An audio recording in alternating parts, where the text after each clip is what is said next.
Let's talk about something we all do, every single day, remembering. It feels like it's all about our phones and our devices now, right?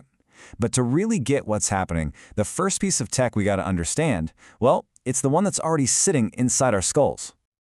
No, really, think about it. Right now. How many? Maybe your parents, your partner, maybe that one number for your childhood home that doesn't even exist anymore. Yeah, for most of us, that list is shockingly short. But it definitely wasn't always like this. And this, right here, is the absolute key. This isn't a story about us getting dumber or our brains getting lazy. Nope. It's a story about a huge, slow migration that's been happening for centuries.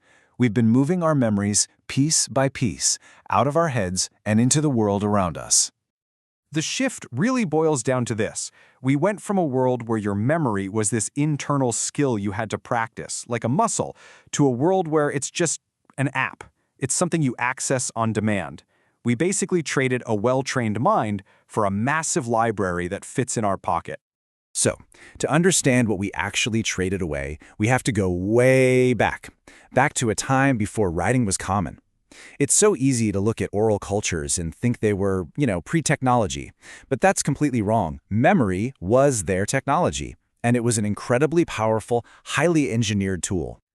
So how on earth did they do it? How did they remember these epic poems and huge genealogies? Well, it comes down to a concept called a schema. And a schema is more than just the meaning of the words. It's this whole mental framework built on patterns, things like rhythm, rhyme, catchy stories, that makes information super sticky. It gives your brain all these little hooks to hang facts on, making them almost impossible to shake loose. Think about eeny, meeny, miny, mo. It sounds like total gibberish, right? A kid's rhyme, but it's actually a perfect little piece of cognitive engineering. You've got the alliteration, meeny, miny, mo. You've got the rhyme, the beat. Every sound is part of a system designed to be unforgettable. That's why it's so stable. The words might change a little over time, but that core structure, that schema, has kept it alive for more than 100 years. And here's the most important takeaway from all this. People in the past didn't have better brains. It was all about their culture. If your entire society's laws, history, and science depend on what people can remember, you're going to invest a lot of time in training that skill. It wasn't an accident. It was a focused, deliberate practice. And they had these amazing, sophisticated techniques to do it. The memory palace is the classic example. You take whatever you need to remember, and you turn it into these really vivid, sometimes totally bizarre mental images. Then you mentally place each image in a location you know really well, like the rooms in your own house. To remember the information, you just take a little walk through your house in your mind. It's not magic, it's just a brilliant system for filing and retrieving data all inside your head.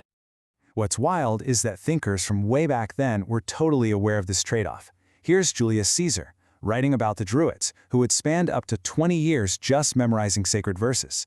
He saw it plain as day. When you start relying on writing, your memory muscle gets lazy. It was a conscious choice they were making. Either you cultivate your internal memory or you outsource it. Well, in the end, we know which one won out. The external tool, writing, took over. But writing wasn't just one thing. It was this slow, fascinating evolution of physical materials, and each new material completely changed the rules for how we could store and share our thoughts. You can see this incredible progression over thousands of years. It starts with these heavy, super durable clay tablets in places like Babylonia. Then comes the lighter, more portable papyrus from Egypt, and later the even tougher and more flexible parchment, which was made from animal skin. Each step was a leap forward. I mean, just look at this thing. This clay tablet is information made solid. It's almost a piece of sculpture. Carving into clay took a ton of effort, so you only did it for the really important stuff. Your laws, your biggest stories, your king's decrees. It's heavy, it's permanent. This is memory designed to last forever. And right here, you can see the next huge leap. On the left, with clay, you're carving into a heavy block. But on the right, with papyrus, you're writing onto a light, flexible sheet. And just like that, memory becomes portable. You could roll up a scroll, carry it with you, send it in a ship. This was a flat-out revolution for how fast knowledge could travel. And this wasn't just happening in one part of the world. All over, cultures were coming up with these ingenious ways to record things. You had parchment, made from animal skin, which was so durable you could write on both sides, and that eventually led to the book format we know today.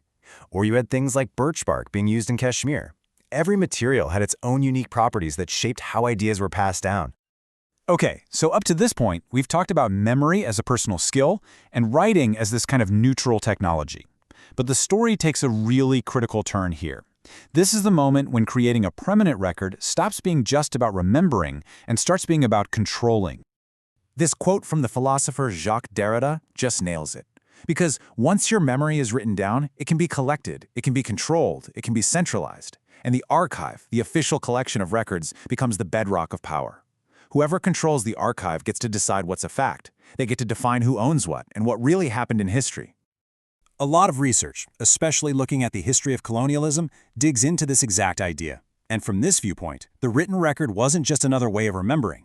It was a weapon used to erase and replace other systems. The argument is that by saying only written documents, like deeds and laws, were valid, colonial powers could just ignore the oral traditions and agreements that had governed indigenous societies for ages. In this view, the archive became a tool to literally erase a people's claim to their own land and their own past, all while creating a new, official history that made the colonial rule look legitimate.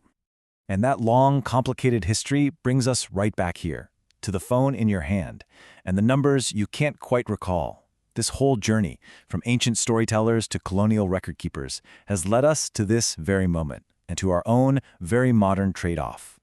At the end of the day, here's the trade. We've gone from a system where memory was this internal, trained skill that was a deep part of who you are, to a system where memory is an external, gigantic, searchable database. We don't need to train our minds to remember epic poems because we have Wikipedia. We've gained this unbelievable access to information, but access isn't the same thing as knowledge. And that's really the deal we've made, isn't it? That need to really cultivate a deep internal memory, the kind Julius Caesar saw. It's been swapped out for the incredible convenience of an external brain that never forgets. You know, as long as it has a signal and the battery is charged. For thousands of years, the big choice was between our own minds and the written record. Today, we've pretty much gone all in on the record. So the question isn't really if we outsource our memory anymore. The real question is, what's next? As our technology gets even more advanced, what's the next part of our thinking that we're going to choose to hand over? And what are we going to get for it in return?